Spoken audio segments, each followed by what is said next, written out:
वार हुआ, पलटवार हुआ। चुनाव की तारीखों के ऐलान के बाद पहली बार हुआ।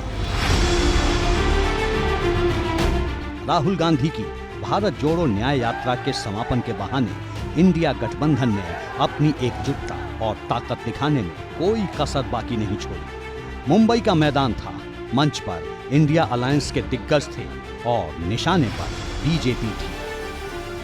देश भी सोचता है कि ये जो नेता स्टेज पे बैठे हैं अलग अलग पॉलिटिकल पार्टीज से हैं, ये एक राजनीतिक पार्टी से लड़ रहे हैं। ये सच नहीं है, ये गलत है। हम राजनीतिक पार्टी से नहीं लड़ रहे हैं और ये समझने की जरूरत है। हिंदुस्तान के युवाओं को यह बात समझनी होगी। 63 दिन तक चली राहुल की न्याय यात्रा मुंबई के ठाणे में खत्म हुई थी। न्याय यात्रा के समापन को लेकर शिवाजी पार्क में एक रैली की गई। रैली में राहुल के अलावा एनसीपी के दिग्गज शरद पवार, उद्धव ठाकरे, तमिलनाडु के मुख्यमंत्री एमके स्टालिन, आरजेडी नेता तेजस्वी यादव, नेशनल कॉन्फ्रेंस के अध्यक्ष फारूक अब्दुल्ला, वंचित बहुजन अघाड़ी के अध्यक्ष प्रकाश आंबेडकर मौजूद रहे। झारखंड के मुख्यमंत्री चंपई सोरेन और आम आदमी पार्टी की तरफ से दिल्ली सरकार में मंत्री सौरभ भारद्वाज ने भी इसमें शिरकत की। रैली के बहाने इंडिया गठबंधन ने एकजुटता का संदेश देने की कोशिश की। देश के अलग अलग राज्यों के नेताओं को न्योता दिया गया था। मुंबई से दिल्ली की सत्ता को ललकारने में किसी ने भी देर नहीं की। जैसे किसी ने यहां कहा, राजा की आत्मा ईवीएम में है। सही है, सही है। राजा की आत्मा ईवीएम में है, हिंदुस्तान की हर संस्था में है,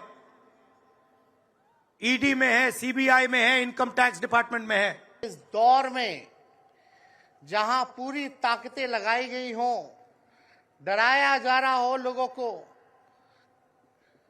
लालच दिया जा रहा हो, लेकिन हम सब लोग मिलकर के इस देश के संविधान और लोकतंत्र, भाईचारा और जो इस देश की खूबसूरती, डाइवर्सिटी है, उसको बचाने के लिए एकजुट हुए हैं। कोई मोदी जी को हराने के लिए नहीं, उस सोच को हराने के लिए जो देश को बांटना चाहती है, उसके लिए हम लोग एक हुए हैं। मुंबई के शिवाजी पार्क से इंडिया अलायंस के नेता बीजेपी को ललकार रहे थे तो एनडीए के नेता भी पलटवार करने में पीछे नहीं रहे। इसी ऐतिहासिक मैदान में जिन्होंने स्वतंत्रवीर सावरकर जी के खिलाफ आरोप लगाए, उनके बाजू में बैठकर ये सभा लेने की नौबत आज यहाँ पर आई है। ये दुर्भाग्य है। आज कैसे कहेंगे गर्व से कहो हम हिंदू हैं। इस चुनाव में इस महाराष्ट्र की नहीं बल्कि देश की जनता उन्हें बहुत बड़ी सबक सिखाएगी। सियासत अपनी जगह है, लेकिन सवाल ये है कि क्या राहुल गांधी के शक्ति प्रदर्शन से महाराष्ट्र की 48 सीटों का इक्वेशन बदलेगा? ऐसा इसलिए क्योंकि एनडीए और इंडिया अलायंस में सबसे बड़ी टक्कर महाराष्ट्र में ही मानी जा रही है। 2019 का चुनाव बीजेपी और शिवसेना ने मिलकर लड़ा था, जबकि कांग्रेस और एनसीपी एक साथ थे। अब हालात बदल चुके हैं। शिवसेना और एनसीपी दो धारों में बंट चुकी है। एकनाथ शिंदे और उद्धव ठाकरे के बीच शिवसेना बंट गई है, तो एनसीपी शरद पवार और अजित पवार के बीच दो धारों में बंटी है। एकनाथ शिंदे और अजित पवार बीजेपी के साथ हैं, तो उद्धव ठाकरे और शरद पवार कांग्रेस के साथ।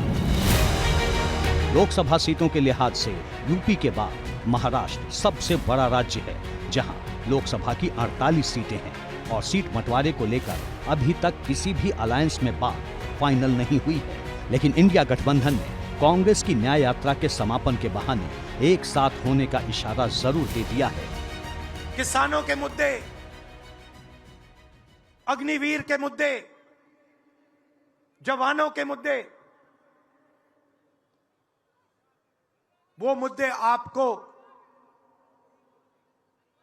मीडिया में नहीं दिखाई देंगे। तो हमने ये यात्रा करनी पड़ी, क्योंकि और कोई चारा नहीं था। देश के ध्यान को